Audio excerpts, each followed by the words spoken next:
Hi students, నిన్న మనం model paper 2 గురించి తెలుసుకున్నాం. ఈరోజు మోడల్ పేపర్ 3 గురించి నేర్చుకుందాం. Question number 111. He is not healthy, he is not wealthy. These two sentences can be combined as. అంటే అతను ఆరోగ్యంగా లేడు, ఆస్తిపరుడు కాదని వస్తుంది, సంపద కూడా లేదని వస్తుంది. ఇది అది కాదు ఇది కాని వస్తుంది. ఇట్లాంటప్పుడు ఎటువంటి కంజంక్షన్ ఉపయోగించి మనము ఈ రెండు వాక్యాల కలపలో చూసుకుందాం. He is neither healthy nor wealthy.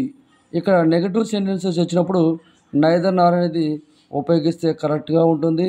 He is neither wealthy nor wealthy అంటే అతను ఆరోగ్యంగా లేడు, వెల్తీగా లేడని నెగిటివ్ వస్తుంది. రెండోదేమో హీ ఈజ్ నాట్ హెల్తీ, అతను ఆరోగ్యంగా లేడు బట్ వెల్తీ, కానీ సంపద ఉందని వస్తుంది. He is both healthy and wealthy, అతనికి ఆరోగ్యంగా ఉండు సంపద ఉందని మీనింగ్ వస్తుంది. అలాగే he is either healthy or wealthy, ఆ హెల్తీ కానీ వెల్తీ కానీ ఉన్నట్టుగా చెప్తుండు.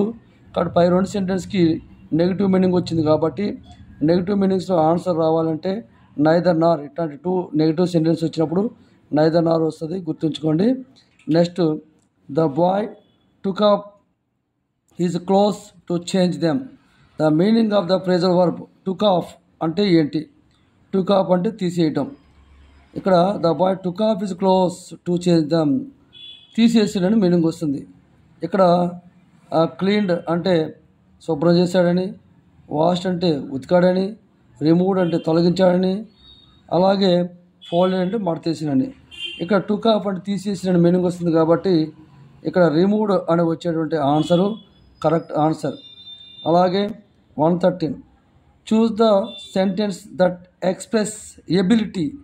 ఇక్కడ ఎబిలిటీ అని వచ్చినప్పుడు మనకి కెన్ అనేది వస్తే ఎబిలిటీ వస్తుంది. అలాగే మే వస్తే పాసిబిలిటీ.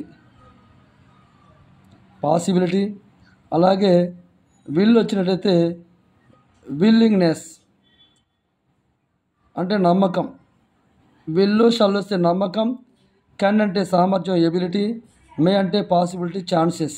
కాబట్టి ఇక్కడ ఎబిలిటీ అని వచ్చినప్పుడు కెన్ వచ్చే సెంటెన్స్ చూసుకోండి. He can carry this bag, కాబట్టి ఈ sentence correct. He can carry this bag, can అంటే ఎబిలిటీ, అతను మోయగలుగుతాడని వస్తుంది. హీ క్యారీస్ బ్యాగ్స్ అంటే ఎప్పుడు మోస్తాడని వస్తుంది. He may carry this bag, మోయొచ్చు అని వస్తుంది. ఈ షుడ్ క్యారీ, అది మోయాల్సి వస్తుందని ఇక్కడ వస్తుంది. కాబట్టి ఎబిలిటీ అనేది కెన్ వస్తుంది కాబట్టి first one is right answer. Choose the sentence that has a noun clause. ఇక్కడ నౌన్ క్లాస్ ఉన్నప్పుడు ఇక్కడ షీ సబ్జెక్ట్ ఉంది. ఈ సబ్జెక్టుకు సంబంధించినటువంటి సెంటెన్సు కంజంక్షన్ తర్వాత వచ్చినట్లయితే దాన్ని నౌన్ క్లాస్ అంటారు. ఇక్కడ she said that she was, ఇక్కడ షీ స్పీకర్ గురించి తెలియజేస్తుంది కాబట్టి ఈ క్లాసు దీన్ని నౌన్ క్లాస్ అంటారు. ఇక్కడ she asked him for money, ఇక్కడ తెలియలేదు. He helped her many times, he subject వచ్చింది, ఇక్కడ మళ్ళీ వేరేది వచ్చింది. I will not go there, ఇది సబ్జెక్ట్ గురించి తెలియజేయలేదు. ఈ సబ్జెక్ట్ గురించి తెలియజేసేటువంటి ఈ క్లాజ్ని ఇక్కడ దీన్ని నౌన్ క్లాజ్ అంటారు. కాబట్టి she said that she was busy, ఇట్లాంటి దట్ వచ్చి వచ్చినటువంటి డెక్లరేటివ్ మోడల్స్ ఉంటాయి సెంటెన్సెస్.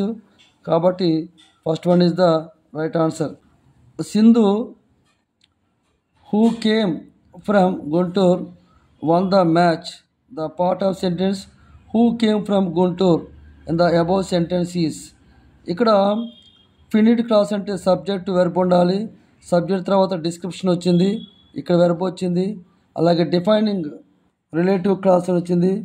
డిఫైనింగ్ రిలేటివ్ క్లాస్లో కామాలు రావు, ఒకే డిస్క్రిప్షన్ ఇస్తుంది, ఒకే ఇన్ఫర్మేషన్ మాత్రమే ఇస్తుంది. అలాగే నాన్ డిఫైనింగ్ క్లాసెస్లలో కామాలు వస్తాయి, ఎందుకంటే ఇక్కడ హూ అనేటువంటిది సబ్జెక్ట్ని డిస్క్రిప్ట్ చేసింది. అలాగే వన్ ద మ్యాచ్ అని ఇంకొక ఇన్ఫర్మేషన్ ఇచ్చింది, అంటే సబ్జెక్ట్ గురించి డిస్క్రిప్షన్ చేయటమే కాకుండా ఇంకొక ఇన్ఫర్మేషన్ ఇచ్చింది, కామాలు వచ్చినాయి. కాబట్టి దీన్ని నాన్ డిఫైనింగ్ రిలేటివ్ క్లాస్ అంటారు. ఇలా కామా రాకుండా ఒకే ఇన్ఫర్మేషన్ ఇచ్చినట్లయితే దాన్ని డిఫైనింగ్ క్లాస్ అంటారు. అలాగే మెయిన్ క్లాస్ అంటే సబ్జెక్టు వెర్బ్ ఆబ్జెక్ట్ ఉంటుంది, ఇది ఇక్కడ అట్లాంటిది లేదు కాబట్టి ఈ హూ కేమ్ ఫ్రమ్ గుంటూరు ఇది మాత్రమే చూసుకోవాలి. దీని ప్రకారంగా ఇది నాన్ డిఫైనింగ్ క్లాస్. చూడండి, హీ నెవర్ డ్రింక్స్ మిల్క్. ఈ నెవర్ అంటే నాట్ అని నెగటివ్ అని వస్తుంది కాబట్టి డ్రింక్స్ అనేది V1 అంటే సింపుల్ ప్రజెంట్ టెన్స్ వచ్చింది. Subject plus negative plus V1 వచ్చింది. ఇది నెగిటివ్ వచ్చింది కాబట్టి పాజిటివ్ క్వశ్చన్ వేయాలి. ఈ థర్డ్ పర్సన్ సింగులర్ అంటే డస్తో మనం క్వశ్చన్ వేయాలి. నెగిటివ్ వచ్చింది కాబట్టి పాజిటివ్ అంటే డస్ ఉండాలి. Does plus pronoun he, does he అని వచ్చినటువంటి సెంటెన్స్ కరెక్ట్ కాబట్టి first one is the right answer. Next, seeing the police the thief ran away. ఇక్కడ సెంటెన్స్ చూసినట్లయితే సీయింగ్ ద పోలీస్ని చూడటంతోనే ద థీఫ్ ర్యాన్ అవే. ఇక్కడ ద థీఫ్ ర్యాన్ అవే అనేది full sentence వచ్చింది. ఇదేమో ఇంగ్ ఫామ్తో ఇన్ఫినిట్ క్లాస్ వచ్చింది. ఇక్కడ మెయిన్ క్లాస్ ఏదైనా ఉందంటే అది ద థీఫ్ ర్యాన్ అవే. కాబట్టి ఈ సెంటెన్స్లలో మనకి ఒకటే మెయిన్ క్లాస్ వచ్చింది కాబట్టి వన్ మెయిన్ క్లాస్ అనేది కరెక్టు. రిలేటివ్ క్లాస్ అంటే ఏంటంటే సబ్జెక్ట్ని డిస్క్రిప్షన్ చేసేది హూ, వాట్, విచ్ అవి వస్తాయి, అది రాలేదు. అలాగే డిఫైనింగ్ రిలేటివ్ కూడా కాదు ఇది, అది డిస్క్రిప్షన్ రాలేదు. సబ్జెక్ట్ని డిస్క్రిప్షన్ చేసినట్టయితే డిఫైనింగ్ వస్తుంది. అలాగే నాన్ డిఫైనింగ్ రిలేటివ్ కూడా క్లాస్ కాదు, ఇందాక చూసుకున్నాం మనం. దీని ప్రకారంగా ఈ సెంటెన్స్లో మనకు ఒకటే మెయిన్ క్లాస్ ఉంది కాబట్టి first one is the right answer. Next, you can sing songs. దీన్ని ఎస్ ఆర్ నో క్వశ్చన్స్ తయారు చేయమంటాడు. ఎస్ ఆర్ నో క్వశ్చన్ తయారు చేసేటప్పుడు ఇక్కడ సబ్జెక్ట్ చూడండి, యూ సబ్జెక్ట్ ఉంది, హెల్పింగ్ వర్బ్ కెన్ ఉంది. కాబట్టి మనం ఏం చేయాలంటే ఎస్ ఆర్ నో క్వశ్చన్ తయారు చేసేటప్పుడు హెల్పింగ్ వర్బ్ను ముందుకు తీసుకురావాలి, సబ్జెక్ట్ తర్వాత తీసుకురావాలి. అంటే కెన్ యూ సింగ్ సాంగ్స్ ఎక్కడైతే ఉందో అది correct answer. This is fourth answer. Fourth one is the right answer. Next 119, he one the match dash is illness. అతడు మ్యాచ్ని గెలిచాడు. హిజ్ ఇల్నెస్ అంటే అతనికి ఆరోగ్యంగా లేదు, జబ్బుగా ఉన్నాడు. అతను జబ్బుగా ఉన్నప్పుడు కూడా గెలిచాడు అంటే దాని మీనింగ్ ఏంటంటే ఇన్స్పైట్ ఆఫ్ అంటే ఉన్నప్పటికీ అని మీనింగ్ వస్తుంది. అలాగే ఇన్ ప్లేస్ ఆఫ్ అంటే ఆ స్థానంలోనే వస్తుంది. ఎహెడ్ ఆఫ్ అంటే ముందుంది అని వస్తుంది. బై వే ఆఫ్ అంటే ఆ మార్గంలో అని వస్తుంది. ఈ సెంటెన్స్కి అయినప్పటికీ, ఉన్నప్పటికీ అని వస్తుంది కాబట్టి ఇన్స్పైట్ ఆఫ్ వచ్చినట్టు answer correct answer. The bar dash out if you leave the door of the case. ఇక్కడ ఇఫ్ కండిషన్ వచ్చింది. ఇఫ్ కండిషన్లో ఫస్ట్ కండిషన్ ఇది subject plus V1 simple present tense వచ్చినప్పుడు ఆ రెండో సెంటెన్స్ కూడా ఇక్కడ విల్ కానీ షల్ కానీ కెన్ కానీ వచ్చేది ఆన్సర్ ఏదైతే ఉందో అది మనకి ఆన్సర్ అవుతుంది. ఇక్కడ ద బార్ తర్వాత విల్ కానీ ఆ షల్ కానీ ఇక్కడ ఏమీ లేవు, ఓన్లీ ఇక్కడ సెకండ్ వన్ మాత్రమే విల్ ఉంది. దీనికి ఫస్ట్ కండిషన్ అంటారు ఇఫ్ కండిషన్. త్వరలో మీకు ఈ వీడియో అందజేస్తాము. ఇక్కడ ఫస్ట్ కండిషన్లో ఫస్ట్ సింపుల్ ప్రజెంట్ టెన్స్ ఉంటుంది, ఆ తర్వాత సింపుల్ ఫ్యూచర్ ఉంటుంది. అంటే కండిషన్ సింపుల్ ప్రజెంట్ టెన్స్లో ఉంటే అది సింపుల్ ఫ్యూచర్ టెన్స్లో రావాలి, అది చూసుకోండి. సబ్జెక్ట్ ప్లస్ V1 వచ్చినప్పుడు ఇక్కడ విల్ కానీ షల్ కానీ కెన్ కానీ మే కానీ ఉన్నటువంటి ఆన్సర్ చూసుకోండి. Okay, second one is the right answer. Next, we need not sleep on the floor as there are dash. We need not sleep on the floor అంటే మనము ఈ నేల మీద పడుకోవాల్సినటువంటి అవసరం లేదు. యాజ్ అంటే ముందుగా, దేర్ ఆర్ అంటే అక్కడ ఏమున్నాయో ఏదైనా ఉంది కాబట్టి మనం నేల మీద పడుకునే పని లేదు అని అంటుందంటే చూడండి, there are not beds enough అంటే అక్కడ ఇక్కడ బెడ్స్ ఇనఫ్. ఇనఫ్ వచ్చినప్పుడు మీరు గుర్తించండి, ఈ ఇనఫ్ వస్తే నౌన్ ముందు రావాలి. ఓకే, అలాగే నాట్ ఇనఫ్ బెడ్స్ ఇక్కడ వచ్చినట్టయితే యాడ్వర్బ్ అవుతుంది, ముందు వస్తే యాడ్జెక్టివ్ అవుతుంది. Not beds enough, not enough beds. Not enough beds అంటే సరైనటువంటి, అంటే ఇనఫ్ అంటే చాలండి బెడ్స్ లేవు. ఇది కూడా ఆల్మోస్ట్ అదే మీనింగ్ వస్తుంది, గ్రామర్ రాంగ్ ఉంది. ఇనఫ్ బెడ్స్ అంటే సరిపోయిన బెడ్స్ ఉన్నాయి. బెడ్స్ ఇనఫ్ ఇక్కడ ఎనఫ్ అనేది యాడ్జెక్టివ్ రావాలంటే ముందు వస్తేనే అది కరెక్ట్, సరిపోయిన బెడ్స్ అని వస్తుంది. కాబట్టి నౌన్ మాడిఫై చేసేది కావాలి కానీ వెర్బ్ను మాడిఫై చేసేది కాకూడదు. కాబట్టి ఇక్కడ నౌన్ ఎనఫ్ అని మాడిఫై చేసింది కాబట్టి ఎనఫ్ బెడ్స్ అనేది కరెక్టు. కాబట్టి third one is the right answer. Next, I had scarcely put the phone down when it rang again. The meaning of this sentence can be expressed as. ఇక్కడ ఏంటంటే I had scarcely అంటే negative meaning వస్తుంది, not అని వస్తుంది. I had scarcely put down the phone అంటే నేను అక్కడ పెట్టానో పెట్టలేదో, పెట్టకముందు అంటే వర్క్ కూడా కంప్లీట్ కాలేదు అంటున్నాడు. వెన్ ఇట్ ర్యాంగ్ అగైన్ మళ్ళీ అది మోగింది అని వస్తుంది. నేను పెట్టకముందే అది మోగింది. ఇమీడియట్ యాక్షన్, ఒక యాక్షన్ జరగకముందే రెండో యాక్షన్ కంప్లీట్ చేసుకుంటుంది అని చెప్తుంది. ఇటువంటి కండిషన్స్లో మనం ఏం ఉపయోగించాలంటే నో సూనర్ అనేది ఉపయోగించాలి. No sooner had I put the phone down than it rang again, ఇది కూడా సేమ్ మీనింగ్ వస్తుంది. No sooner had I put down phone అంటే నేను ఫోన్ పెట్టకముందే, ఆ పని కాకముందే అది మోగిందని వస్తుంది. కాబట్టి ఇది suitable answer. It rang again అంటే ఒక పని జరిగిన తర్వాత ఇంకొక పని జరిగిందని వస్తుంది. కానీ నో సూనర్ దాను, అలాగే స్కేర్స్లీ వెన్ను, హార్డ్లీ వెన్ను ఇట్లాంటివి వచ్చినప్పుడు ఈ మూడు కూడా దాదాపు ఒకటే మీనింగ్ వస్తాయి. ఒక ఫస్ట్ యాక్షన్ జరగకముందే రెండో యాక్షన్ జరిగినట్టుగా చెప్తూ ఉంటాయి. కాబట్టి first one is the right answer. I put the phone down after it had rung again. After అంటే తర్వాత, అది మోగిన తర్వాత మళ్ళీ పెట్టింది అంటున్నాడు. Before putting the phone down నేను ఫోన్ పెట్టడానికి ముందు ఇట్ రింగ్స్ అగైన్ అంటున్నాడు. After the phone ringing again I put it down అంటున్నాడు. ఈ మీనింగ్లెస్గా ఉన్నాయి. కాబట్టి first one is the right answer. Next, choose the word that can be used to right and adverbial class of conditions. Conditions అంటే if కానీ unless కానీ ఉన్నటువంటివి. As అంటే మనం యాజ్ ఎప్పుడు ఉపయోగిస్తాం, ఏదైనా ఒక ఈవెంట్ జరిగినప్పుడు, ఒక ఈవెంట్ తర్వాత ఇంకొక ఈవెంట్ జరిగేటప్పుడు మనం యాడ్ అనే దాన్ని ఉపయోగిస్తూ ఉంటాం. అలాగే ఇఫ్ అనేది కండిషన్, పలానా ఉంటే పలానా జరుగుతుందని చెప్తుంది, రిజల్ట్ వస్తుందని చెప్తుంది. అలాగే సిన్స్ అంటే రీజను, ముందు రీజన్ వస్తుంది తర్వాత రిజల్ట్ వస్తుంది. అలాగే బికాస్ అంటే ఎందుచేత అని రీజన్ కోసం ఉపయోగిస్తారు. కాబట్టి కండిషన్ అని వచ్చినప్పుడు ఇఫ్ కానీ అన్లెస్ కానీ వచ్చినట్టయితే పెట్టండి. కాబట్టి second one is the right answer. 124, choose the correct noun phrase with the correct order of adjective. ఇక్కడ మనకి ఇక్కడ కొంచెం చూసుకోవాలి. కరెక్ట్ ఆర్డర్ అంటాడు, నౌన్ ఫ్రేజ్ అంటాడు.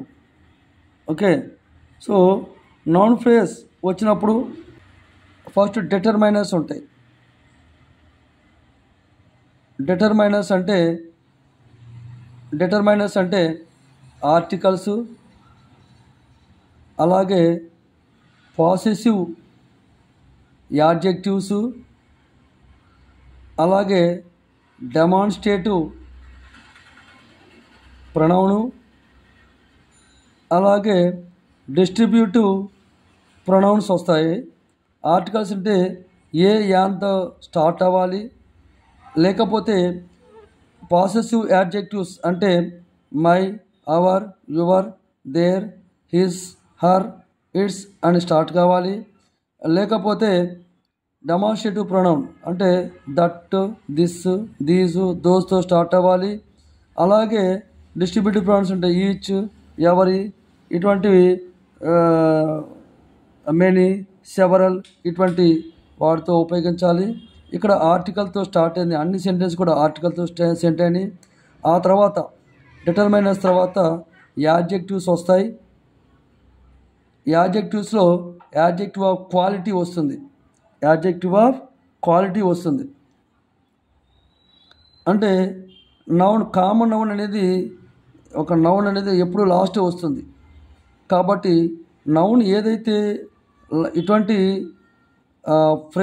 నౌన్ ఫ్రేజులలో కామన్ నౌన్ ఎప్పుడు లాస్ట్ వస్తుంది, డిటర్మైనర్స్ ఫస్ట్ వస్తుంది, అది చూసుకోవాలి. నౌన్ ఇక్కడ లాస్ట్ ఏమొచ్చింది, ఇక్కడ లీఫ్ వచ్చింది, గ్రీన్ వచ్చింది, బ్యూటిఫుల్ వచ్చింది. కాబట్టి ఎక్స్ట్రీమ్లీ బోత్ ఆర్ రాంగ్. ఈ రెండు సెంటెన్స్ రాంగ్, ఈ రెండిట్లోనే కరెక్ట్ ఉంది. కాబట్టి మనం ఏం చేయాలి, క్వాలిటీ ఏదైతే ఉందో అది రావాలి, తర్వాత కలరు, షేపు, సైజు తర్వాత రావాలి. ముందు క్వాలిటీ అంటే ఏంటి? బ్యూటిఫుల్ అంటే అందమైన, ఇది క్వాలిటీ వచ్చింది. ఇక్కడేమో కలర్ వచ్చింది, దీని తర్వాత కలర్ రావాలి. ఓకే, ఇక్కడ కలర్ ముందు వచ్చింది, అట్లా రాకూడదు. యాడ్జెక్టివ్స్ వచ్చినప్పుడు కూడా క్వాలిటీ, ఆ తర్వాత క్వాంటిటీ, కలరు, షేపు, సైజు, ఆ తర్వాత నౌన్కి సంబంధించినటువంటివి వస్తాయి, మాడిఫైయర్స్ వస్తాయి. థర్డ్ వన్ నౌన్కి సంబంధించినటువంటి మాడిఫైయర్స్ వస్తాయి. ఇట్లా చూసుకోవాలి. మీకు వివరంగా చెప్పాలంటే నౌన్ ఫ్రేజ్ గురించి ఒక వీడియోలో చెప్దాం. సో ఇక్కడ క్వాలిటీ వచ్చింది, తర్వాత కలర్ వచ్చింది, తర్వాత నౌన్ వచ్చింది. ముఖ్యం ముందు అయితే ఒకటి గుర్తుంచుకోండి, ఈ ఆర్టికల్స్ కానీ దట్, దిస్, దోస్, దీస్ కానీ, అలాగే మై, అవర్, యువర్స్ కానీ, అలాగే సెవరల్ అట్లు కానీ ముందు వస్తాయి. లాస్ట్ కామన్ నౌన్ వస్తాయి, కనీసం ఇవన్నీ గుర్తుంచుకోండి. ఆ తర్వాత క్వాలిటీ, తర్వాత కలరు, షేపు, సైజు, ఆ తర్వాత వెబ్ ఫార్మ్స్ కూడా వస్తాయి, పార్టిఫిషియల్స్ వస్తాయి, V4 V3లో వస్తాయి, మెటీరియల్ నౌన్స్ వస్తాయి. అవన్నీ తర్వాతే వస్తాయి, జాగ్రత్తగా చూసుకోండి. First one is the right answer. Next 125. Mohan wishes he dash a new house. ఇక్కడ మోహన్ విషెస్, ఇక్కడ మోహన్ గట్టిగా అనుకుంటున్నాడు. ఏమనుకున్నాడు? విషెస్ ఏమనుకున్నాడు? ఈ డాష్ న్యూ హౌస్, ఈ హ్యాజ్ ఏ న్యూ హౌస్ అనుకుంటున్నాడా? ఈ డోంట్ హ్యాడ్ అన్నాడా? ఐ విల్ నాట్ అన్నాడా? ఇక్కడ విషెస్ వచ్చినప్పుడు ఇక్కడ V2 ఫామ్, హ్యాడ్ ఫామ్ తీసుకోండి. హ్యాడ్ వచ్చింది, correct answer. Reading is a good habit. ఇక్కడ రీడింగ్ ఈజ్ అంటే రీడింగ్ అనేది ఏంటి? ఇక్కడ ప్రజెంట్ పార్టిసిపుల్లా, పాస్ట్ పార్టిసిపుల్లా, హెల్పింగ్ వర్బా, జరండా అంటే దీని ఆన్సర్ జరండ్. ఇది ఫస్ట్ వచ్చింది. ఈ ఇంగ్ ఫామ్ అంటే ఒక వెర్బల్ యాక్షన్స్ అంటారు. వెర్బల్ యాక్షన్స్ అవి రిపీట్ అయితే హ్యాబిట్గా మారుతాయి. ఆ హ్యాబిట్గా మారినప్పుడు వాటిని నౌన్ ఫామ్స్ అంటారు. రీడింగ్ అంటే ఐ ఆమ్ రీడింగ్ అంటే నేను చదువుతున్నాడు, అక్కడ వెర్బ్ అవుతుంది. రీడింగ్ ఈజ్ మై హ్యాబిట్ అంటే అది నా యొక్క చదవటం అనేది నా అలవాటు. అంటే ఇట్లా వెర్బల్ యాక్షన్స్ పదే రిపీట్ అవుతూ ఉంటుంది. కాబట్టి ఈ విధంగా వచ్చినటువంటి దాన్ని జరండ్ అంటారు. అది సబ్జెక్ట్గా వస్తుంది, ఆబ్జెక్ట్గా కూడా వస్తుంది. అది ఇక్కడ హెల్పింగ్ వర్బ్ కాదు, సబ్జెక్ట్ తర్వాత రావాలి. పాస్ట్ పార్టిసిపుల్ కాదు, అది వెర్బ్, హెల్పింగ్ వర్బ్ తర్వాత బీ ఫామ్స్ తర్వాత వస్తాయి. ప్రజెంట్ పార్టిసిపుల్ అంటే ఇంగ్ ఫామ్తో వచ్చేటువంటిది కాదు. ఇది సెంటెన్స్ స్టార్టింగ్లో వస్తుంది, కానీ ఇంకో సెంటెన్స్ కాంబినేషన్లో వస్తుంది. ఇంకో సెంటెన్స్ కంబైన్ చేసేటప్పుడు సబ్జెక్ట్తో పాటు ఇది రెండో సెంటెన్స్ ఉంటే ఇంగ్ ఫామ్తో సింపుల్ సెంటెన్స్ అంటారు దాన్ని, దాంట్లో వస్తుంది. ఇది అది కాదు, కాబట్టి జరండ్ అనేది right answer. Madhu is a doctor and Sita A nurse. This is ఏంటి అంటే ఇక్కడ Madhu is a doctor, Madhu doctor, and Sita and అంటే మరియు, సీత నర్స్ అంటే సీత ఈజ్ ఎ నర్స్ అంటే రెండు సెంటెన్స్ని అనే దాంతో కంబైండ్ చేస్తున్నది ఇది. కాబట్టి రెండుకి Sita is a nurse separate meaning వస్తుంది, మధు ఈజ్ ఎ డాక్టర్ ఇది సపరేట్ మీనింగ్ వస్తుంది. ఒకదాని మీద ఒకటి ఆధారపడలేదు. ఈ రెండు మెయిన్ క్లాసులు కలిసి వచ్చినాయి కాబట్టి ఒకదాని మీద ఒకటి ఆధారపడలేదు కాబట్టి దీన్ని కాంపౌండ్ సెంటెన్స్ అంటారు. ఇక్కడ కాంపౌండ్ అయితే వచ్చిందో దాన్ని అది ఆన్సరు. సింపుల్ సెంటెన్స్ అంటే సబ్జెక్టు ప్రెడికేట్ ఉంటుంది. కాంప్లెక్స్ అంటే ఒక ప్రిన్సిపల్ క్లాసు, సబార్డినేట్ క్లాసెస్ వస్తాయి. ఇందాక ఇఫ్ కండిషన్ వచ్చింది సరే, అది కాంప్లెక్స్. అలాగే కాంపౌండ్ కాంప్లెక్స్ సెంటెన్స్ వచ్చింది. అట్లాగే ఇది అది కాదు. So second one is the right answer. Next 128. He is the tallest bye on dash earth. ఇక ఆన్ ద ఎర్త్ ఒకటే ఉంటుంది కాబట్టి he is the tallest bye on a earth అంటారు, యాన్ ఎర్త్ అని అంటారు. ఒకే ఎర్త్ అని ఉండదు, ఎందుకంటే ఒక ఎర్త్ రెండు ఎర్త్ అట్లాంటివి ఉండదు, ఉన్నది ఒకటే ఎర్త్ కాబట్టి డెఫినెట్ ఆర్టికల్ ఉపయోగించాలి. ద అనేది వాడితే correct answer. 129. No other river in the world is so long as the Nile. ఇక్కడ డిగ్రీస్ ఆఫ్ కంపారిజన్ ఇచ్చిండు. సో యాజ్ ఇచ్చితే పాజిటివ్ డిగ్రీ. దీన్ని సూపర్లేటివ్ డిగ్రీలో రాయాలి అంటే నో అదర్ వచ్చినప్పుడు ద హైయెస్ట్, ద మోస్ట్ ఉన్నటువంటిది కరెక్ట్. ఇక్కడ నైల్తో స్టార్ట్ అవ్వాలి, ద హైయెస్ట్ ద మోస్ట్తో రావాలి. ఇక్కడ నైల్తో స్టార్ట్ అయింది, ఓకే, అన్నీ నైల్తో స్టార్ట్ అయినాయి. The highest the most. The highest the most ఎప్పుడు వస్తుందంటే ఇక్కడ ఉన్నటువంటి యాడ్ గ్రూప్ని బట్టి మనకు వస్తుంది.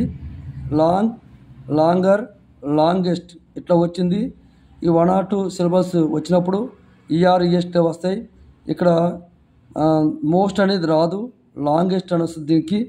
కాబట్టి longest Nile is the longest. Nile is the longest river in the world. ఇది correct answer. So the Nile is the most అనేది రాదు, ఎందుకంటే మోస్ట్ ఎప్పుడు వస్తుంది? బ్యూటిఫుల్ అంటే 2 కంటే అక్షరాలు ఉన్నాయి దాంట్లో. మోర్ బ్యూటిఫుల్, మోస్ట్ బ్యూటిఫుల్ అట్లా వస్తుంది. లాంగర్ అంటే 2 అక్షరాలు ఉన్నాయి. లాంగ్ అంటే 1 అక్షరం, దానికి ఈఆర్ ఈఎస్టీ వస్తుంది. Long, longer, longest, small, smallest, smallest అట్లా వస్తుంది. వాటికి మోర్లు మోస్ట్లు రావు. ఈ యాడ్జెక్టివ్ ఫార్మ్స్ 3 రకాలుగా ఉంటాయి, అవి తర్వాత తీసుకుందాం. ఇక్కడ లాంగ్ చూసినట్టయితే లాంగర్ రావాలి, లాంగెస్ట్ రావాలి. కాబట్టి మోస్ట్ అనేది రాదు. లాంగెస్ట్ వచ్చింది ఎక్కడైతే ఉందో దాన్ని చూసుకోండి. లాంగెస్ట్ ఇక్కడ వచ్చింది కానీ మోస్ట్ వచ్చింది, రాంగ్ ఆన్సరు. ఇక్కడ ఈజ్ ద, ఇక్కడ మిస్ అయిపోయింది వెర్బు. ఇక్కడ ద మోస్ట్ వచ్చింది. మోస్ట్ లాంగ్ రివర్ ఇచ్చిండు, థర్డ్ ఫామ్ లేదు. ఇక్కడ మాత్రం కరెక్ట్గా ఇచ్చిండు. Nile is the longest river in the world అని కరెక్ట్గా ఇచ్చిండు. 4th one is the right answer. Next, choose the correct spelling of the world. ఇక్కడ మనకి స్పెల్లింగ్స్ అడుగుతున్నాడు. Correct spelling of the word అని ఇచ్చిండు. ఇక 130లో మనకి రెజ్వనేట్, REJUVE రెజ్వనేట్ ఇది కరెక్ట్ ఉంది. రెజ్యువి అక్కడ జే రాలేదు, మిస్ అయింది. ఇక్కడ రెజ్యువే NATRE ఈ బదులుగా ఐ వచ్చింది. ఇక్కడ కూడా REJUVE బదులుగా VI వచ్చింది. జాగ్రత్త స్పెల్లింగ్ చూసుకోవాలి, అన్నీ ఒకేలాగా ఉంటాయి. So first one is the right answer. When dash this new car. So when this new car, ఎప్పుడు దిస్ న్యూ కార్ ఈ కొత్త కారు కొన్నాము అని వస్తుంది, అంటే పాస్ట్ టెన్స్లో రావాలి. ఇక్కడ డిడ్డే రావాలి. డూ అంటే ప్రజెంట్ టెన్స్, హ్యావ్ అంటే పాస్ట్ పర్ఫెక్ట్ టెన్స్. ఈ 2 రావు. ఇక్కడ డిడ్లోనే రెండిట్లోనే ఆన్సర్ ఉంది. కాబట్టి when did you buy this new car అని వస్తుంది. కాబట్టి కట్.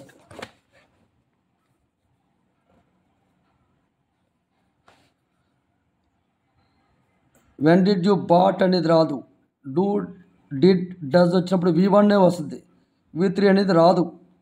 కాబట్టి డిడ్ యూ బై, డిడ్ వచ్చింది, V1 వచ్చింది. కాబట్టి 4th one is the right answer.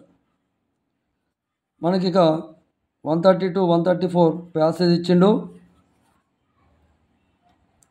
Read the following passage and choose the correct answers to the questions given after. Mahatma Gandhi believed that industrialization was no answer to the problems that plague the mass of India's poor, and that villagers should be taught to be self-sufficient in food, weave their own clothes from cotton, and ఇచ్చు అంటే meaning leave అని meaning వస్తుంది. ఇచ్చు అంటే leave అనే meaning వస్తుంది. Leave the glittering prices అంటే మెరిసేటటువంటి prizes అని వస్తుంది. That the 20th century so and temptingly offers వస్తున్నాయి అంటున్నాడు. సచ్ అండ్ ఇడిలిక్ అని అనాలి. ఇడిలిక్ అంటే బాగా పర్ఫెక్ట్గా ఉన్నటువంటిది, అందమైనది అని కూడా మీనింగ్ వస్తుంది. అండ్ రూరల్ ప్యారడైజ్ అంటే మరియు గ్రామ స్వరాజ్యం అంటే గ్రామ స్వర్గం అంటే గ్రామ స్వరాజ్యం, గ్రామ స్వర్గం కావాలంటే did not appear to those who inherited the reins of the political power. Reins అంటే ఏంటి? పగ్గాలు, పొలిటికల్ పవర్. ఈ పొలిటికల్ పవర్ వచ్చినట్లయితే అన్నీ సాధించవచ్చు అని ఉంటుంది. ఈ ఇండస్ట్రియలైజేషన్ మీద గాంధీ గారికి అంత ఇష్టం లేదు. అది గ్రామీణ వృత్తులు పోతాయని ఆయనకు భయం ఉంది. కాబట్టి చాలామంది ఇండస్ట్రీ వైపు అక్కడ అట్రాక్ట్ అయినప్పటికీ కూడా భవిష్యత్తులో ప్రాబ్లం ఉందని చెప్తున్నాడు. ఈ పారాగ్రాఫ్ 1-2 సార్లు చదువుకోండి. మహాత్మా గాంధీ బిలీవ్ దట్, ఇక్కడ మహాత్మా గాంధీ ఏమని బిలీవ్ చేసిందంటే industrialisation would solve all the problems. అంటే ఈ పారిశ్రామిక విప్లవం అనేది, పారిశ్రామికీకరణ అనేది అన్ని ప్రాబ్లమ్స్ సాల్వ్ చేస్తుంది అంటున్నాడు. Industrialisation was no answer to the problems. Indians face చేసిన ప్రాబ్లమ్స్కి ఇండస్ట్రియలైజేషన్ అనేది సొల్యూషన్ కాదంటున్నాడు. Indians would never establish small scale industries. Indians ఎప్పటికీ కూడా చిన్న పరిశ్రమలు స్థాపించలేడు అంటున్నాడు. Indians would have to resort to industrialisation latest stage, తర్వాత స్టార్ట్ చేస్తారని చెప్తున్నాడు. కాబట్టి ఇవన్నీ చూస్తే ఆయన అభిప్రాయం ప్రకారం ఇండస్ట్రియలైజేషన్ అనేది ఈ ప్రాబ్లమ్స్కి సమాధానం కాదని మీనింగ్ వస్తుంది. కాబట్టి second one is the right answer. అలాగే 133 the basis of an idyllic and rural paradise is.